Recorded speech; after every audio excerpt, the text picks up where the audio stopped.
So friends and my colleagues, what I'm going to do here, depending on you. I mean, I planned this session more like interaction, more like conversation with you. What kind of work you are doing, what kind of research you are doing, and where you would like to be. What are the challenges of doing research, and where we want to see in 10 or 20 years, perhaps in terms of what the government calls Viksit Bharat 2047. Right now we are working on that Viksit Bharat 2047. On the lighter note, I'm not sure whether I will be around in 2047, but certainly there is a big vision. Every university, we've been asked, from the airport, I'm coordinating with my university on Viksit Bharat workshops and the thematic areas. So one of the areas where we want to look at more closely how the new generation of research, how we are going to deal with the new generation of research where traditional boundaries get blurred completely, and there are challenges of confronting newer realities, realities of technology, realities of social sciences getting transformed into more transdisciplinary sense. If you look at NAP document, New Education Policy document, it talks about more in terms of multidisciplinarity and transdisciplinarity rather than interdisciplinarity. We come from a generation when we went to college here or university, Delhi University, JMU, those were top universities those days. The buzzword on our campus those days was interdisciplinarity. So we learned interdisciplinarity in the sense of trying to use the insight of other disciplines. Suppose if I'm doing economics, I would use a bit of political science, a bit of sociology, and that's it. But I'm very much grounded into my disciplinary training on my disciplinary soil, say economics. So if you look at Delhi School of Economics, 70s, 80s, great economists that produced. Sociology, MSc was the great Tata, who produced and developed his own brand of sociology or social anthropology, but they were not doing this multidisciplinarity. They were not doing this transdisciplinarity. For instance, like in my institute, we are doing a lot of stuff on gender studies, tribal studies, many programs. In fact, 2 years back, I launched a new program with the help of Election Commission of India, which is a very, very privileged program that Government of India and Election Commission has given to us, where we are doing more transdisciplinary stuff, from management, logistics, to economics, election studies, election anthropology, so on and so forth. Multiple disciplines, who are racing together, colliding, and then creating a fusion in the sense of blurring of the horizons in social sciences. I have been at when Madhav Menon was around, he was very fond of me and used to tell me that our next generation, Ashwani, lawyers, judges, especially your lower judiciary, they are not trained in terms of social science techniques. Arvind Kejriwal had just been arrested last night, and I was thinking, in the middle of the night, when I woke up and checked the message, and I was very clear that he's not going to go and get the bail, because the reason that because there is enough intuitive research that you gather in your mind, parallel. So because he had to go to the lower court and start the process there, rather than rushing to Supreme Court in the middle of the night and asking that get me justice. So and this requires a lot of research. So I remember Madhav Menon, when trying to build and empower Judicial Academy. I remember he was in Calcutta too and trying to empower and strengthen Judicial Academy. He was focusing more in terms of NAP than what we look at today, NAP. Multidisciplinarity, transdisciplinarity, a judge or lawyer or researcher or legal researcher. At TRSS we have been doing for the last 20 years, when the Bar Council gave us masters in LLM, in terms of access to justice, that's the name of the program. And there we are trying to use a lot of our own pedagogies, including social work pedagogies, which is very unusual. Most law schools and the lawyers are not sensitive to these pedagogies and methodologies of social work, sociology, economics, particularly development economics. Something, I brought that's the mistake I always do. I bring my PPT, but I never get back to my PPT. That's something, I call it curse of my father, because he told me right from the beginning that I can rely more on memory. So let me, maybe 20, 30 years down the line, when I get the dementia, shock, and I lose my memory, exactly what happened to my father. But so far so good, So this is where I thought that, I will bring something and, teach you about sampling techniques, sampling, methodologies, what is random sampling, what is purposive sampling, etc., etc. Most judges as lawyers, I'm sure I'm talking to, some of the most brilliant next generation doctoral researchers in law and other areas. They are not aware. They are not aware. Judges are more, and the lawyers are attuned to doctrinal research, more descriptive research. And if you look at what I'm going to speak a little bit about, putting focus on one of the iconic sociologists, Professor M.S. Gore. I don't know if you remember him and come across Professor Gore Sahab's work. He's iconic in the sense that when Professor M.S. was, from Mysore, he's a Kannada, and I'm fond of, a couple of Kannadigas, that's my fault, great economism. That really made my life so difficult, because in my art and literature and poetry space, I belong to his school, the reason being that when I went to, University of Oklahoma, so that time, A.K. Ramanujan's great disciple, most famous disciple, Vinay Dharwalkar, had just graduated. It was my bad luck that when I landed up in the US, A.K. had just passed away, unfortunately, at a very young age. I sometimes wonder if A.K. were around today, he would have been the biggest, he would have been a Nobel laureate. But that's the irony of the life, And then he actually brought me in closer relations into A.K.'s world and also his poetry. And back in the US, and secondly, Emin Srinivas, he is a huge influence on us. And I remember, maybe I don't know if anybody has read his, classic Remembered Village. If you haven't read, buy the copy, read it. And this used to give me frightening, nightmare in the US. I used to work all night in my cubicle, like my own PhD, space room, which was allotted to me, and used to wonder and worry about that. Something what happened to A.K., if that happened to me in the sense of every material of his research, imagine what happened to him. And this is something, that's not metaphorical, but the real research, how real research works out. A.K. had collected all his material from Rampura, and the fictional village where A.K. did his research close to Mysore. And I don't know how, how A.K. spotted this village. He was traveling in the bus and just alighted from the bus at some point, in the journey, and then he smelled, jaggery. He got a strong smell of jaggery, and he thought that this is the place I must go to. This is the village I must go to. And he decided to go to that village, and that became Rampura, the classic. That changed forever the landscape of sociology and anthropology, not just India, but in many ways, third world society. That would be, so one jaggery is smell. So these days you get a coffee smell outside, coffee cafeteria, very expensive.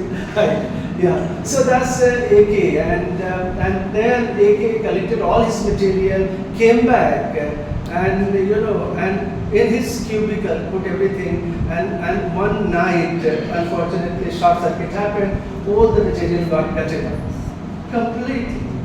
In the middle of night, he got a call from his roommate that all his material got burned, completely gutted. Imagine if that happens to you, what would you do? You have today, several places I keep, saving in my WhatsApp, in my cloud, these days, many places I keep. So this is also one of the worries. My book is going to be out next year. My manuscript is ready, and I keep saving my manuscript here and there. If it happens, if this laptop crashes somewhere else, My family keeps wondering about why do I keep all the old laptops, rickety old laptops, and I keep telling them, look, something is there. If something happens to me in that laptop, some material is there. And what I did, the great Kannada scholar, the genius, he sat down, he cried, he wept like a baby, and then a couple of days down the line, he started remembering everything. Like, I don't look at my PPT, I only keep my PPT, as Anantamurthy used to tell me, the front yard and the back yard. I will come back to remind if I miss out at the end of my lecture what I mean by front yard of the research and the back yard of the research, a metaphor that great Kannada writer used and eliminated our artistic landscape. And then over time, within 2-3 months, he started dictating entire his books through his memory. Everything. That Remembered Village today that you read is a memory book, is a memory research. Everything he remembered. Everything. From the scratch to finish. And that became classic. And classic for the, for another reason also, because when, as a young man, when I picked up the book, I just smelled it. Because, it was not a usual, social science research book. Right, one of my friends, Harry got Nobel Prize, he's in Sussex University, and when I looked at his material, no smell there, no fragrance there, because he's a chemistry guy, worked entire life, 25 years in the lab, doing research on cholera, protein research. But here Emin, the great Emin, from his Remembered Village, you get a fragrance. Because the very fact that he had to work across his memory gave him this metaphorical language. And that allowed him to capture uniquely Indian reality. That became dominant caste and change in India, etc., etc., Sanskritization, so many things today. In many ways we respond to ideas that Emin presented to us. So for any young researcher, the first thing that learning by rote is not going to be helpful. AI is going to be a significant help facilitator, but it's not going to aid your memory. It's not going to replace and substitute your originality, authenticity. So therefore, you have to just read and remember. That's first. But second, I was talking about Gore Sahib. So difference between Gore Sahib and maybe difference between Delhi and Maharashtra, or maybe Mysore and Maharashtra. Mysore and Maharashtra looks like the same landscape. But the difference is here that Emin was more a vision. The great Carnatic music vision. I don't want to talk about Carnatic music these days because there is a raging controversy going on in Carnatic musical world. More than the Emin, Gore Sahib, MS Gore, applied sociology, applied research to solving real world problems. That's like a lawyer, you would do that. Isn't it? I mean, like, we are running at Tata Institute of Social Sciences a field action project. It's called Prayas. And what Prayas does, Prayas helps poor people, under trial people, languishing in the prison. They have no aid, help from anyone. Then we go there and assist them, providing them legal help and bring them out of the prison. So this is something, MS Gore Sahib's legacy, his pedagogy, that, what research is going to do? Why you are doing the research? What is this pure and applied research? I mentioned that pure research in the sense of, sensitization. You look at the reality in Rampura and then explain, the social change more in terms of sensitization. But MS Gore went further and applied sociological tools of research to solving real life problems, like the vendors problem on the street of Bombay, right? The poverty problem in the slums, and this under trial problem. So when you come to institutions like Tata Institute of Social Sciences, where we do a lot of work in terms of applied research, And most applied research, because Dorisai and belong to the same landscape, in terms of generation, and both studied, also studied in England, so it was far more cosmopolitan and seen the European, landscape of research too. But they also studied in Chicago and also went to American academia, and that is where both of them shared this attachment to the great philosopher John Dewey's idea of pragmatism that Baba Saheb Ambedkar made very popular of late. You see, whenever you talk about Baba Saheb Ambedkar, you always remember what the research is going to do. It's not going to help underprivileged, marginalized groups, communities, and people. There is no point doing research.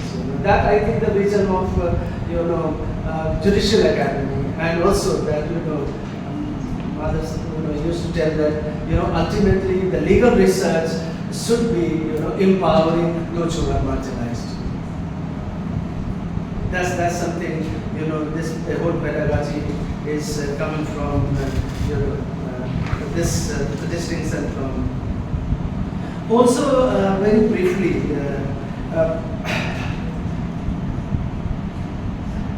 Some of these, I was just talking to a bunch of my PhD doctoral students, and I was trying to them, why don't you do biology study? I don't know anyone is familiar with the biology studies or exploratory research.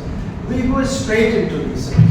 We just start doing field work and without going to do pilot work. So I think we need to do pilot work in the sense of preliminary study of unfamiliar problem about which the researcher has little or no knowledge. I was working in America in the 90s, early 90s, with a great scholar, Fox, and he would tell me that, look, I know that you know India so well, you know your continent, your native place so well, but before you embark on your research, you must do a pilot. You must do a pilot. In the sense of just, a large universe, pick up one slice, of the universe. Like, big cake, I don't like cake, but anyway. But get the example of a slice of the cake. Pick it up, and then you will find and you pick the slice.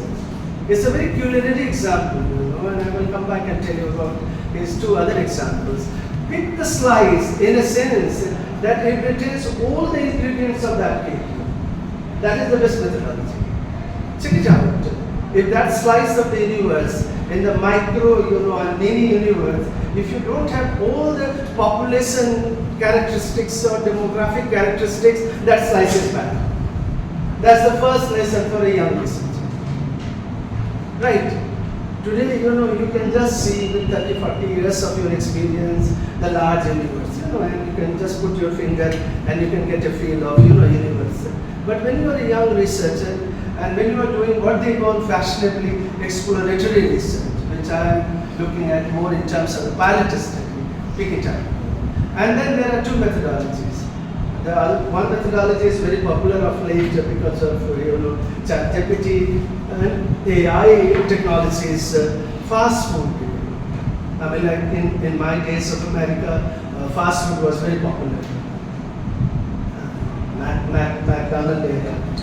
Now McDonald is discredited a bit because of those old environmental warriors and people who contribute to more organic life, new age life. So the fast food means you just pick it up and quickly, instantly you randomly go to the field, complete the field. You're in a fast food, you're in a hurry because I get my researchers applying for, sir, I need just 1 month. In the summer I will do my research and that. That's very fast food kind of a research. You hit the field, go to the field, and remember when I was talking about MS Rampura village.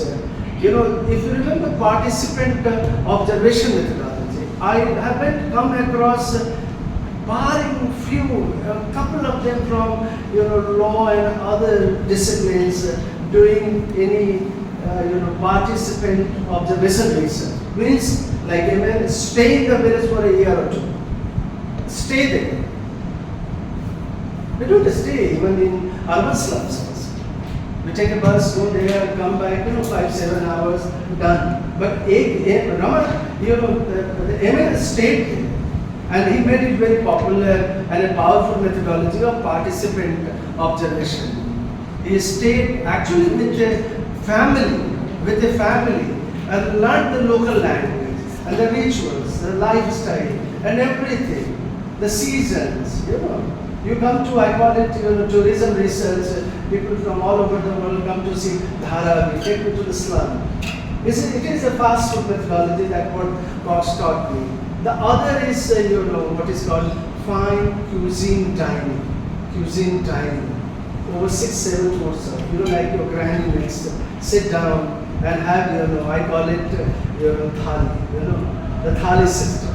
I just said the thali, so it just came quick to my mind. Just changing a bit on, Cox, metaphor of fine cuisine dining methodology of research. It means that you sit down one by one, first you do literature. So for 6 months, I struggled around, went to the library, tried to read anything possible in my area of biology, in my area of, say, undergraduate or rape, etc. There is a wonderful case last time I was here and I cited, Professor Upendra Bakshi, the great jurist, teacher of many of us. And remember, more than Professor Bakshi, who's a great mind and a great jurist, his daughter, Bakshi, she did a pioneering research, on rape cases through participant observation. Amazing. Spending time with other trials in the prison, doing ethnographic research in law. This is quite rare. And this arises out of our commitment to this methodology, fine cuisine dining, like granny's thali, with papad and pickle too. And papad and pickle, you will figure out. And this is where, when I look at, the first page of the researchers, how you are looking at, how you are going to do, literature review. And before literature review, you have to look at your techniques, methods, etc., research tools, so on and so forth. So if you don't go step by step and different course of food, you are not going to do a great research. You are not going to saturate your appetite, the appetite. So this is something, I guess, in a more metaphorical and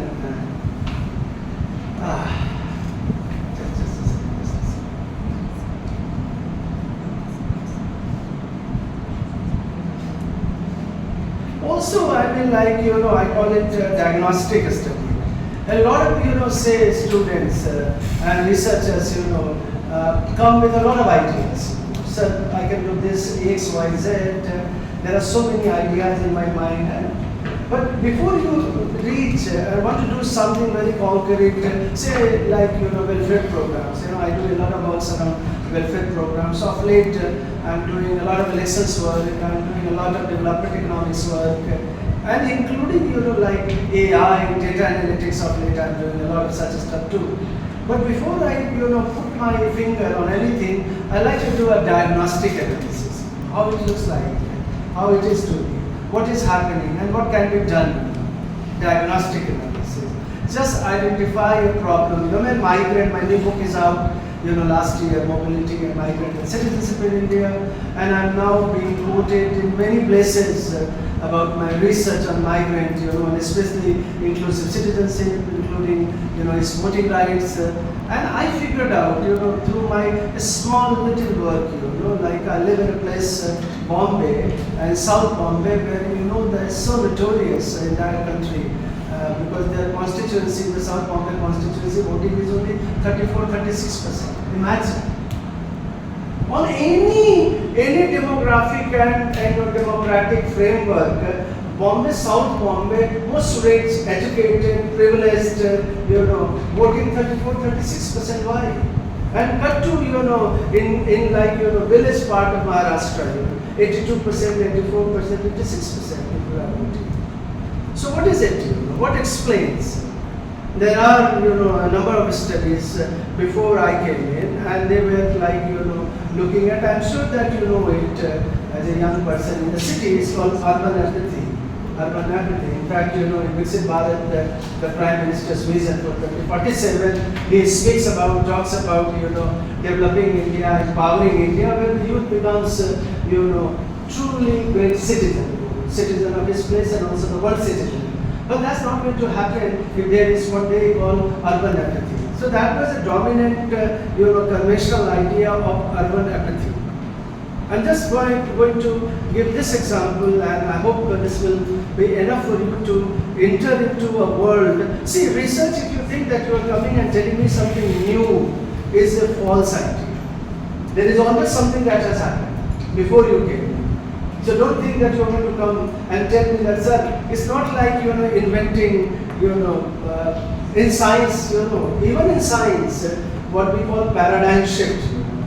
Thomas Kuhn famously called it paradigm shift. It means that there is a legacy. There is something already happening, underground, and then suddenly it tips, and then that revolution happens. That we call scientific revolution. That's exactly research. So if you think that you're going to tell me something new, you have to actually first deal with the conventional, ideas. What is the dominant conventional ideas? What has been, the dominant explanation of a phenomenon? Maybe rape, maybe, poverty, anything, any topic. So that's, we have to keep it in mind.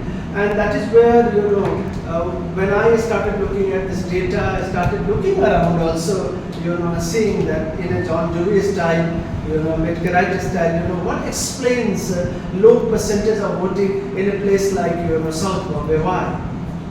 Why does this a standard explanation, conventional explanation is good enough, suffice? No, and something else might explain. And then we zeroed in, added a couple of very young researchers, and they used to laugh at me, said, we are just breaking head over it. It's all urban apathy. Who votes? College students don't vote. Girls and boys go to cafe. Why would they vote? Then I said nothing. There is something behind. There is something underground. And in COVID, we were proved right. Then COVID happened, and then they picked up my work. All over, I was there. Just Google and read Hindu articles, etc. Times of India, everywhere. These were the migrants, temporary migrants, circulatory migrants, seasonal migrants. They were in the city, but they were invisible. They were not voting because they were not made voters. When I went to Election Commission, I submitted my report, and last year on 25th January, the Chief Election Officer, announced that we are going to address that issue of 30 crore Indians not voting. And majority of them are migrants. So this is how research happens. You got the point, something, unconventional, something counterintuitive.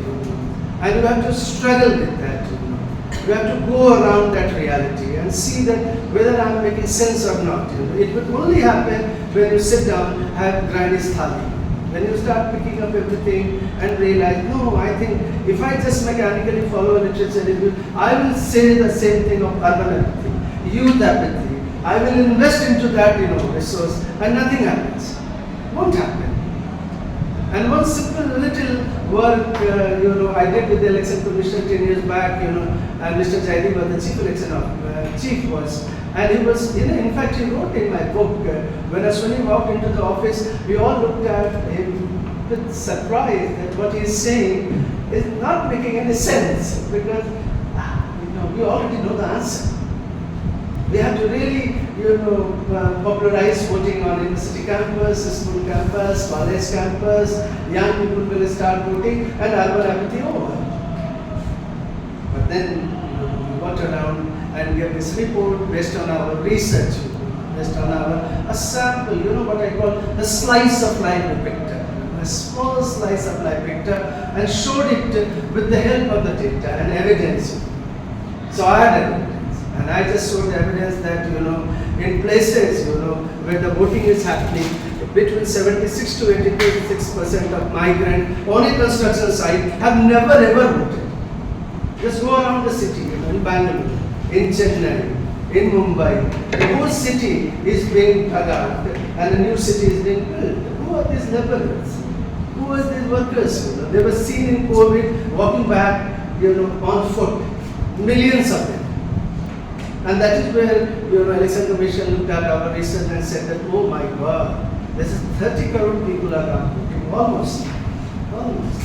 So that's what, you call it exploratory research, you call it, diagnostic research. But some of these ideas, I guess, you need to, sorry, I'm not going to go and now 10 minutes, how long I can go? My name, please. Something I would like to say about action research. Of late, in judicial, academy and also law school, and I'm sure even Bangalore also law school and NUJS, they are also doing. In fact, I read a very important work from NUJS in terms of disability studies. I don't know our researchers are working on disability or not. It's a huge challenge, and law schools are doing fantastic work on disability studies. In fact, one of the young, assistant professor in NUJS has done significant work on what he calls ableism. So there are two ways, One, he is reviving conventional idea of disability in the sense of ableism, the dominant way of, looking at gender, and also looking at the challenges of, privileged privilege, how disability also becomes privilege, and how it affects the marginalized populations, groups, and and the communities. So that's something for law school particularly is quite a significant what we call action research. Action research in terms of MS Gori's contribution of applied research. Which action research in the other sense of solving also societal problems. That's something very significant. And action research, in fact, I don't know if you are teaching public policy here or not, but I guess some of the law schools are also separately, creating a vertical of public policy and linking public policy and law in the sense of research. If you do research on disability, then you can influence the public policy, right? On women and gender issues also. So this is where, post Nirvaya, a lot of churning is happening in the legal domain, jurisprudential domain, where they are looking at research as the solid, support system for linking law and public policy. That was, in the traditional system in the 50s and 60s, there was no connection between, law and public policy. Law and public policy are interrelated, and a lot of things are happening in terms of. I will skip experimental research because that's not very relevant to all of you here. And I don't know about in terms of, I'm going to go back to just survey research. Yes, I would like to. Every researcher, I guess today, if you haven't done survey, you need to do survey. Little bit. Some survey must do. A small survey, little bit. Because if you're not equipped with the survey research, in the new era of analytics, what is called big data. We are in Bangalore. Bangalore is the dream of big data. It's a big city. Everything is happening in the IT sector. So big data and survey research is in the sense that whatever research you do, I'm fine with historical, discursive, a lot of Foucauldian analysis, etc., a lot of doctrinal research. But if you don't have that, measurable component of the social reality, I think we'll lack in the research. In fact, Supreme Court judges, whenever we have submitted report, they have taken up very seriously. The first thing that Chief Justice says, okay, it is my own report has been submitted as affidavit. He said it's fine because you know that he must have or his team must have done grounded data analysis. But judges are not used to data analysis. So they look for verifiable, reliable, authentic data analysis to empower themselves. Right, doctrinal knowledge. You have doctrinal knowledge, you have experience, you have intuitive understanding. That is what survey research provides. It gives you, the measurable part of the social research. So that's very important. Even if your sample size is small, let me tell you, Professor Yogendra Yadav, this country's very famous psychologist of late, he has become a politician, that's a different issue.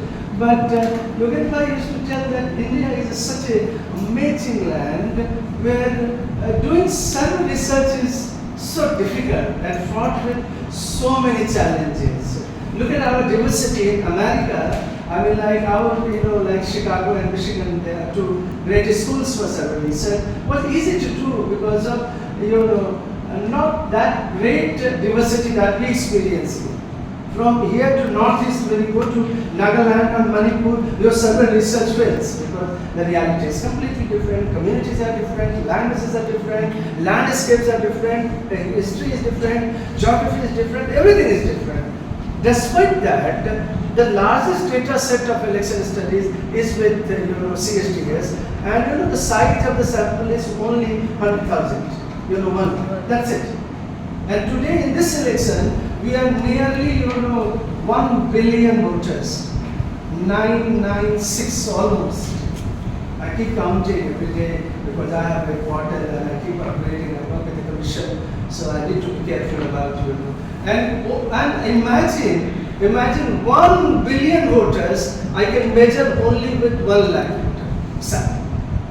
By and large, with little bit mistake here and there, in the sense of a margin error of 3 to 4%, which could be huge, but we do it. So therefore, I think survey research is very significant, and it is here, survey research, and it is here the next generation of researcher will reap the most advantage of an emerging technology landscape, like ChatGPT, data analytics, artificial intelligence, and more so generative AI. So when you move into that area, you will be tempted not to go to the field, but do everything through generative AI. But if you can, complement it with your survey research, just walk into the field and collect some data, do some sampling, little small. Every PhD, every doctoral research, every article will become so significant. So I would like to conclude here. I will go on talking about, if you allow me, hours I can talk about research, give you examples from the research. And also like to conclude with the idea that there is no difference between so-called research in the science, research in the biology, research in anthropology, or research in law. There is no difference these days. We have the similar pedagogies, similar methodologies, and we all do multidisciplinary analysis or transdisciplinary analysis. So just one thing, rather than fast food, as I said, enjoy your granny's thali whenever you go home, like good researchers. Thank you very much. If you have any questions,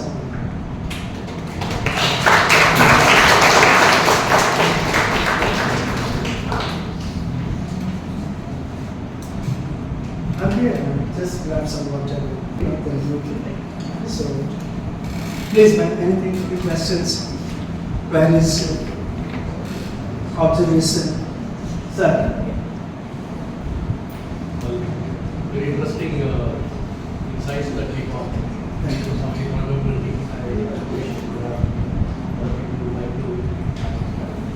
Anyone? Back seat, front seat, middle seat? It is truly a multidisciplinary speech. Thank you, sir. Thank you, sir. Because you have gone into all sorts of things, politics, religious, areas. Yeah, I'm still missing, Anandpur's front yard and backyard. So I would like to, remind you that the great Anandpur used to say to us that, in the front yard, what is the front yard? In Kannada or all over it happens, not just in Kannada. The front yard is the world of the father. The feminists are sitting here, women are here. So generally those days, not today, now the women are everywhere, Nari Shakti, so all over. I was looking at the data of women professors, they are rising like this, So men will be now just, extinct species soon, another 10, 20 years. But those days, and in a metaphorical sense also, perhaps in a methodological, I teach Anantamurti more as a methodological sense and insight.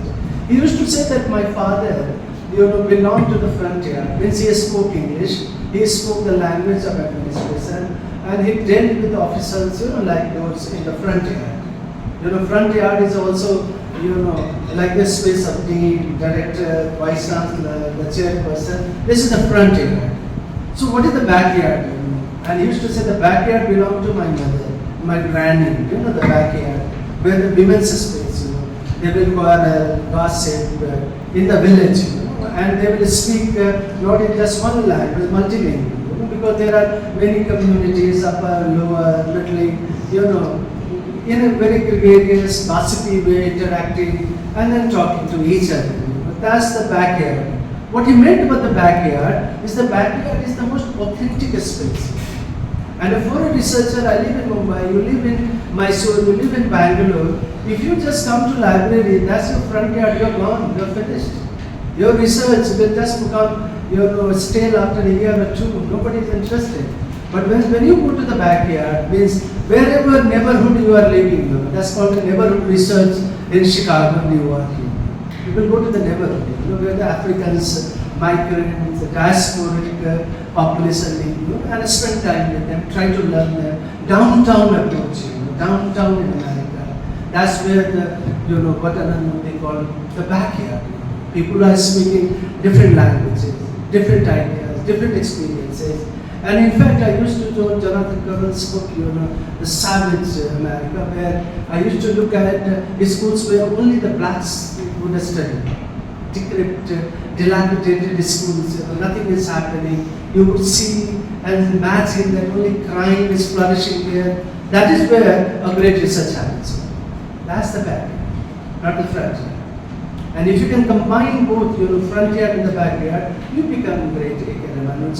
Or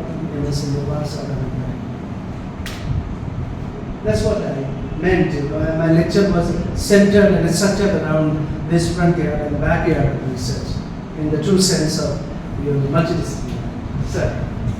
So one thing which is enduring still, you touched upon very important aspect of the generational shift of the researchers from those of the interdisciplinary to the multidisciplinary now, and then the challenges which are going to be brought about from the aspect of activity.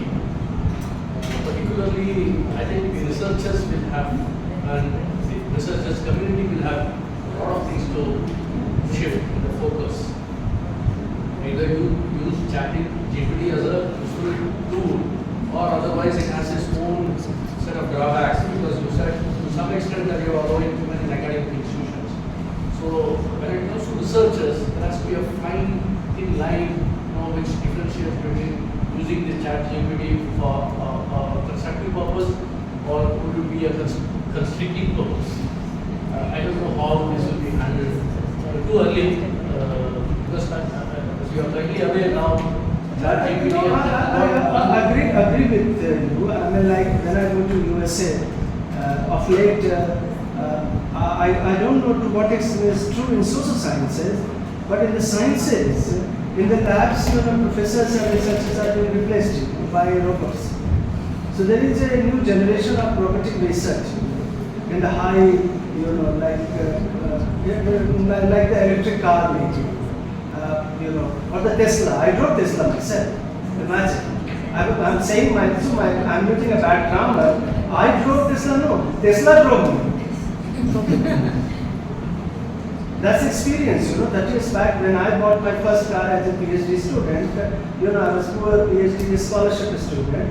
And today when I took, in California Tesla, it was an amazing experience. Tesla was talking to me in some other ways in my writing. I've mentioned about my conversation with Tesla, where I'm going, what's happening, and I'm just talking, take me to this department, bio department, law department, and the car is stopping, telling me, hey professor, your law department is here. The car opens, I go there, come back, hey, let's go home. That's the what has happened. And this is entirely done by, generative AI, completely done by multiple cameras, sensors, everything. and I'm on the same highway, and I'm scared in the beginning that what would happen, I don't know, but the car is telling me, don't worry. I don't know, because he's also noticing my palpitation, my heartbeat, and thinking that, I'm so anxious, I'm anxiety prone, I might crash, I don't trust Tesla, and the car is telling me everything. That don't worry, trust me. So that's going to be research. I'm using Tesla metaphor to assure you that despite all these generative research, technologies, etc., ultimately you will remain in control of the research that you are undertaking. There is no way you can be replaced. I mean, this is what you watch the film Oppenheimer, when the Oppenheimer, anxiety prone, anxious, comes to Einstein. The last parting conversation between Einstein and Oppenheimer. And this is where, Oppenheimer realized that, whatever happened, bomb happened, everything happened, and he became a peace activist, from a bomb activist. This is where, science, fails and humanism emerges. At the end of the day, despite all, all the great teachers I have worked with them, they always told me, there is no replacement and substitute for your intuition. I shared my intuition about migrant research. A small little thing, and I tell you, and when they gave me a grant, the grant was such a small grant of 7 lakhs, and all my students laughed at me because I used to bring large amount, and I still bring large amount crores and 50 lakhs crores, and here you agreed to do a research for 7 lakhs. I said, yeah. That's okay, it's just my intuition. It looks like that I'm right. It looks like that something is up in the air and I'm not able to know what it is. That's the way no generative AI, no ChatGPT can do this. What ChatGPT AI can do to you in data analytics, you must do that. You must do that. Today we have the advantage of collating, compiling, multi-country data analysis. My teacher is a far more sophisticated statistician rather than me. My statistics fail these days because they have done 160, 70 country analysis. We can do that. We can collect, look at sensors, and we can rightly predict on the basis of data. But if you have no intuition, no insight, I think your research will fail. Fine. So whether it's science, and let me tell you what is this happening. It's not just law and etc. It's going to impact everyone. So despite the data analytics, despite what they call metadata, big data, etc., the human, we will be completely, and that is where the first part of the research is what is called concept formation. The great sociologist Sartori used to say that if you do not focus on concept formation, what is this concept? Concept of gender, concept of caste, concept of class, concept of all kind of multidisciplinarity. If you do not focus on it and make it meaningful and enriching, you won't proceed in research. So concept is very important. What is this concept? When I coined the word disenfranchisement, that was a concept. Because enfranchisement, we know that we have a right to vote. But how does disenfranchisement happen in multiple ways?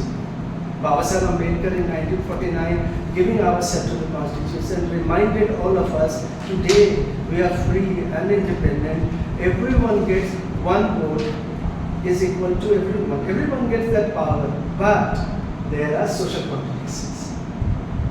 There are social contradictions. That was his idea of what he famously called social democracy.